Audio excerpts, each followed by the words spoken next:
Night Shift at the Hospital, Confronting Hidden Evil, Part 6, The Investigation. The hospital library was a forgotten place, hidden deep within the building's maze-like structure. Dusty shelves lined the walls, sagging under the weight of decades-old records and neglected files.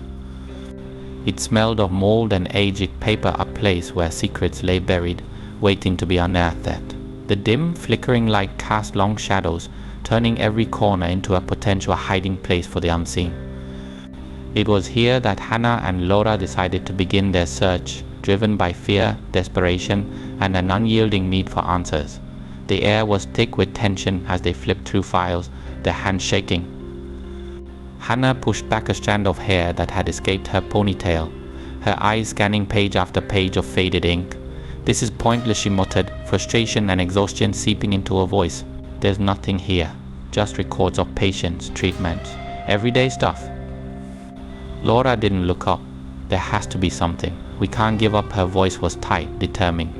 She had dark circles under her eyes, a testament to sleepless nights filled with fear and the weight of what they'd seen. She paused, a chill running down her spine as she felt a cold draft sweep past. "Did you feel that?" she whispered. Hannah nodded, her grip tightening on the file in her hands. "It's always cold here now," she said quietly. Like the building itself is haunted, she shook her head, forcing herself to focus. They had work to do. Fear could come later. If they were to uncover the truth, they needed to keep going. The hours passed in a blur of paper cuts and strained eyes. Finally, Laura gasped. "Hannah, look at this." She held up a yellow folder, its edges frayed. "Maternity deaths. A list of cases." Her voice trembled. "This can't be a coincidence." Hannah took the file, her heart pounding. The records detailed a pattern: mothers who had died during childbirth, their infants lost alongside them. The dates stretched back decades, far longer than she had imagined. The deaths were eerily similar, each marked by unexplained complications, sudden hemorrhages, or heart failure with no apparent cause. "There are too many," Hannah whispered, her voice hollow. "This isn't normal." "They tried to cover it up," Laura said, her face pale. "Look at these notes, reports filed. Investigations started but never concluded. It's like someone wanted to bury this." The implications hung between them like a weight. The hospital, a place meant to heal, had become a graveyard for mothers and their children. "It's no wonder the spirits can't rest," Hannah said, her voice cracking. "They were forgotten, their deaths dismissed. No justice, no closure." What? A sudden noise shattered the silence, a loud, echoing thud from somewhere deeper in the library. Both women froze, their breaths caught in their throats. "What was that?" Laura whispered, her voice trembling. The temperature plummeted, their breath visible in the dim light. Shadows seemed to gather at the edges of the room, shifting and pulsing. "We're not alone," Hannah said, her voice tight with fear. She clutched the file to her chest as if it could protect her. The shadows moved closer, and for a moment they took shape, vague, indistinct figures with hollow eyes that seemed to watch, to judge. One of the shadows stepped forward, its form flickering like a dying flame. A woman's face emerged, pale and translucent, her eyes filled with sorrow. "Why?" she whispered, her voice carrying the weight of centuries. "Why did you let us die?" Hannah's throat closed. "We didn't," she began, but the words felt hollow. She wasn't there, couldn't have stopped it. But the guilt in the woman's eyes made her feel complicit. "We're trying to help," she said, her voice breaking. "Please, tell us how." The spectral figure tilted her head, her eyes unfocused as if she were caught between worlds. "He knows," she said, her voice distant and echoing. "He let it happen. He hides behind lies." The figure began to fade, her form dissolving into mist. "Find the truth," who Hannah shouted, desperation clawing at her. "Who did this?" But the woman was gone, leaving only the cold and the lingering scent of decay. Laura grabbed Hannah's arm. "We need to get out of here," she said, her voice shaking. Now they ran, the library's shadows stretching and twisting around them.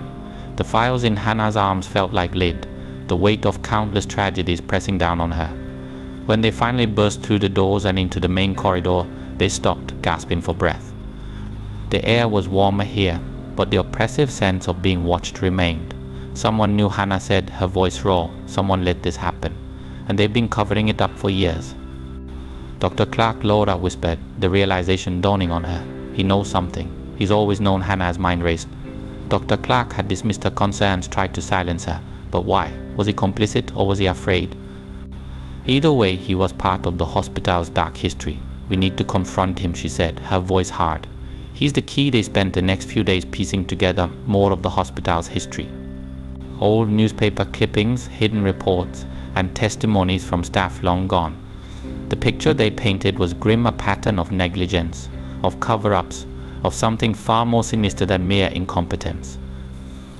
There were whispers of experiments, of treatments gone wrong, of spirits bound by pain and betrayal. One evening, as they pored over their findings, the lights flickered again. A chill swept through the room, and the baby's cry returned louder this time, more insistent. Hannah and Laura exchanged a glance, their fear mirrored in each other's eyes. The spirits were growing stronger, their anger more palpable. They wanted justice. They wanted to be heard. "We can't stop now," Hannah said, her voice trembling but resolute. "We have to keep going," but the more they uncovered, the more dangerous their quest became. Shadows followed them through the halls, cold spots lingered wherever they went, and the spectral cries of the lost echoed louder each night. The hospital was a place of healing, but it had become a prison for the restless dead. And as Hannah and Laura delved deeper, they realized they were not just fighting for answers, they were fighting for their lives. In the darkest corners of the hospital, where light barely touched, something stirred.